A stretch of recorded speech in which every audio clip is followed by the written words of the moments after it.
So my name is Jim. I spend my time going around the world talking to governments of different cities on how to improve their economies. I want to share some of the experience, some of the insights I've gained over the years with you today, and hopefully it will set the scene for the next panel. So I'm talking about cities and green transition, and in particular, I want to talk about smart cities in particular and how cities are evolving in their use of technology. But just to begin with, to set the scene, I think we're operating in quite a challenged economic environment at the moment. Things are quite unpredictable. They've been unpredictable really since COVID, and it's been quite a difficult transition back to a normal economic routine or an economic function since COVID. We've had high rates of inflation, we've had cost of living crises, we've had a lot of unpredictability in supply chains, all sorts of things. But within this context, cities are still trying to grow. They're still trying to develop their economies, they're trying to diversify, and they're trying to create value not just financially and economically, but also in societal terms. And cities, countries, economies are trying to do two things simultaneously, which are very challenging. One is to grow your economy, to make it bigger, but also at the same time to decarbonize the economy. It's a difficult dual target, this growth and decarbonization at the same time. And it's in the context of difficult economic environment and geopolitical risks which are still there. We're seeing conflict in Europe, we're seeing conflict in the Middle East. It's altering how businesses behave, how economies behave. Saying that, however, things are looking quite positive in the Balkans region compared to the rest of Europe, I have to say. I've looked at some forecasts. These are forecasts produced by Oxford Economics. There are lots of forecasts for economic growth out there. Oxford Economics is one of probably the better ones. Rates of GDP growth in the Balkan region countries, and I'm talking about a big area here. I'm including Greece and Bulgaria for comparative purposes as well here. We're seeing high rates of growth in this region compared to the big economies of Europe. Montenegro is leading the way, very high predicted growth over the next few years up to 2030, but also high in Albania, in Croatia, and Serbia. Compare that to the big economies of Europe, to Germany, UK, and France, much slower rates of growth. Germany is going to have quite a problematic next few years in terms of growing the economy. So things are looking quite positive, but the challenge is to realize the benefits of this growth and also simultaneously to become greener, to decarbonize the economy, and that's quite challenging. And if we look at the carbon footprint of the Balkan region countries at the moment, again, the wider Balkans, including Greece and Bulgaria, we see kind of different kind of varying degree of carbon emissions across countries. Generally, the larger your economy, the larger your population, the greater your carbon footprint, usually. So Greece, Serbia, Bulgaria, the larger economies of this wider region, they have, of course, a bigger carbon footprint. And, of course, they're trying to grow and they're trying to decarbonize at the same time. It's maybe perhaps a bit more useful to look not at total carbon emissions, the total carbon footprint, but carbon emissions per head of population. And we get a slightly different pattern there. Greece, which has the biggest carbon footprint, drops down when we look at carbon emissions per head of population. It's a bit more efficient in terms of how it operates. Bulgaria, in the wider region, has the highest carbon emissions per head. Slovenia also, interestingly, surprisingly, quite high. Albania does not have a big carbon footprint per head compared to the other countries in the region, and also compared to the EU average. So Albania seems to be doing quite well. Maybe this is an advantage in how that country in particular tries to grow and tries to expand as we go forward. So that's really about national economies, the growth prospects, the challenge of growing and decarbonizing at the same time. What we see, though, across the world, in every country really, is that economic growth is driven specifically by what happens in cities, in urban areas. Cities account for most of the growth in most countries.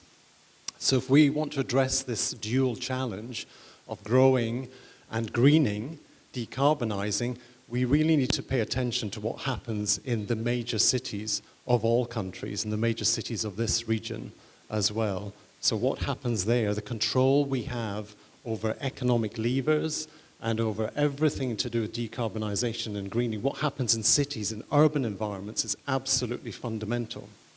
And the ability of cities to make decisions for themselves, to alter their economic trajectory, is also very, very important. Globally, across the world, 80% of GDP is generated in cities. They're the big drivers of economic growth.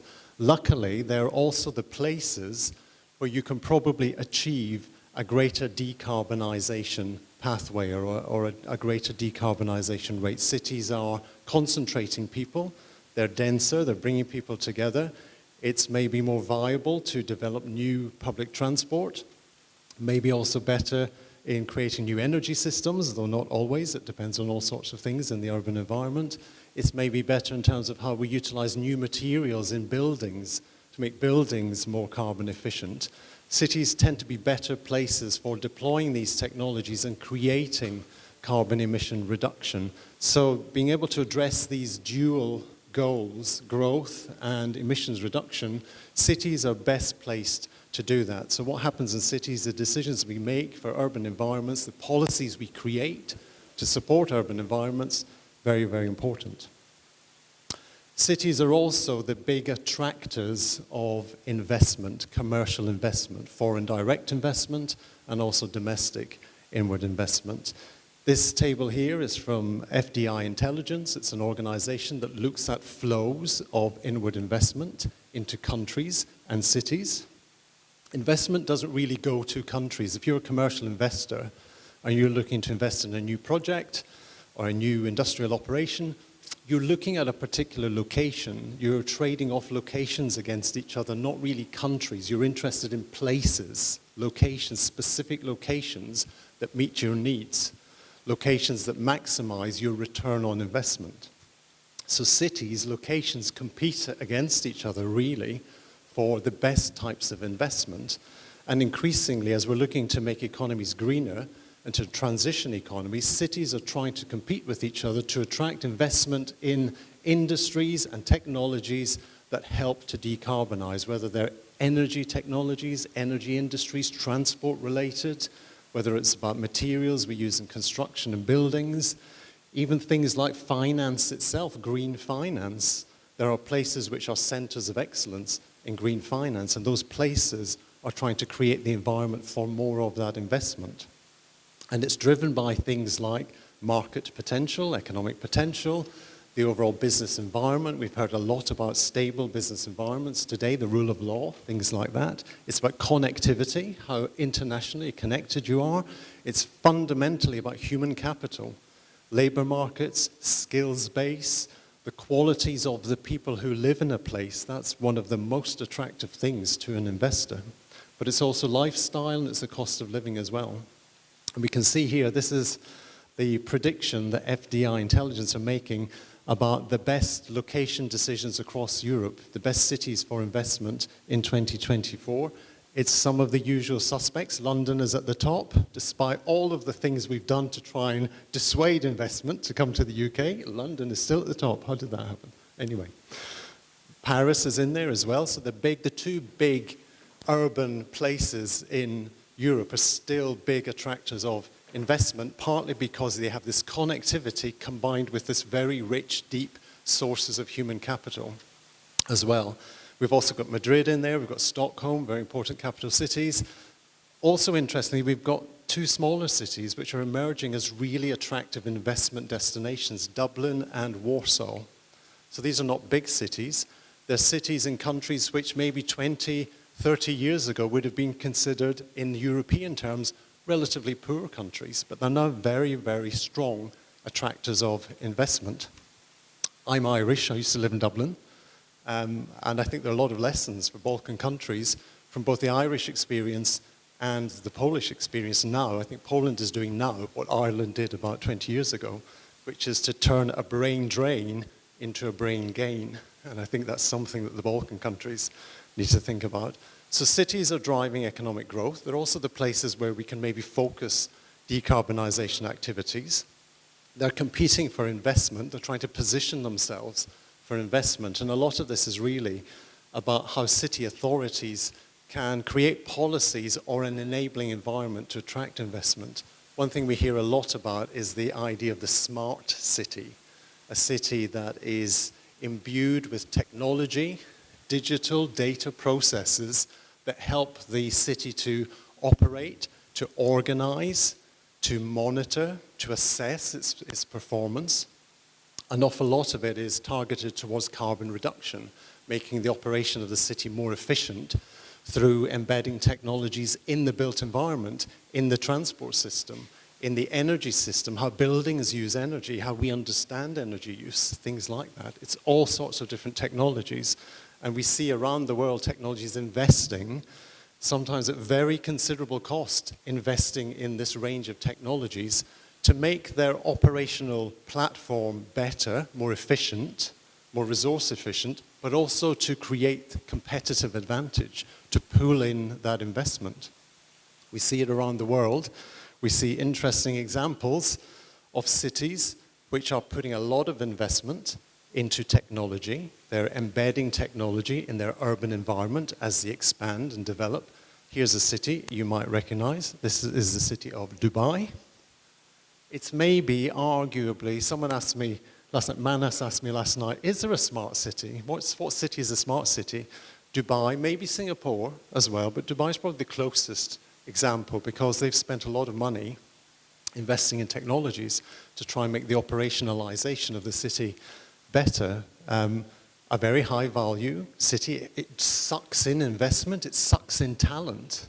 It's positioned itself as one of the main business destinations in the entire world. Very successful, a very, very successful city. I was in Dubai last week. Last week, Dubai looked like this. It rained. So here's a city, very wealthy city, full of technology, operating things very efficiently, and it ground to a halt. So it's not just technology, it's also some of the really basic things about urban planning which remain important. Drainage. Technologies are sexy, drainage is not so sexy. If you don't have drainage, you have big problems. So it's not just technology, it's about the whole platform, some of the basic stuff and some of the advanced stuff. It's also about how we behave in cities. It's about human behavior, it's about business behavior, it's about how we incentivize people to behave in particular ways. One of the things we heard a lot about in Dubai last week is this was unprecedented rainfall. It's unprecedented, that's why we have a mess. The problem with climate change is that things which were once unprecedented, unfortunately, are going to become the norm. So this is not unprecedented anymore, so that's not really an excuse, unfortunately. Dubai is a city that will learn quickly, and they have plenty of capital to invest in improving systems. So this may not happen again, but it's not the best thing if you want to improve your investment profile. The government of Dubai, the day before it rained, told everyone, stay at home. Don't leave the house, stay at home. People still left. They drove their big cars all over the place. The roads flooded, they abandoned their cars. So the problem went from being roads which were impassable due to flooding to roads which were impassable due to abandoned cars. Now that's human behavior combined with climate change, which creates a lot of problems. So urban governance, told to shut up, urban governance and operations, very, very important. Here's another city. This is the city of Dhaka in Bangladesh. When it rains in Dhaka, they just keep going. They just keep continuing. They don't have a choice. In Dhaka, they have to keep going. I'm not suggesting we should keep going when it floods, but this again is about human behavior. It's about the resilience of communities, the resilience of people combined with the urban fabric. Cities are increasingly looking at these issues and they're exchanging information with each other. They're not relying on national governments to improve things or to create the environment for them. They're trying to exchange information with each other. There are lots of organizations which support this. My conclusions are that we need to plan properly. We need to plan in a really holistic way, comprehensively, for economic, social, and environmental gain combined. So we need to do that. We need good partnership between government, private sector, NGOs, We need to define roles and responsibilities and identify finance. We heard a lot earlier about the fact that there's a lot of private finance available, which there is, but it needs to find its way into projects. So the definition of projects, the business case for investment in urban projects, very important. We need to think about the policy levers we can use, and we need to think about ESG. The summit is all about ESG. ESG is about individual organizations measuring things, usually measuring carbon. It's very rarely about place-based development. How do we build resilience into places through the decisions we make as investors, as business occupiers, as municipal organizations? So thinking about ESG, thinking about how we use that as a place-based advancement mechanism is very important, but it needs holistic, comprehensive strategy where all parties come together to think about the future of a place, the operating environment that pulls in the investment in the best possible set of industries. Thank you.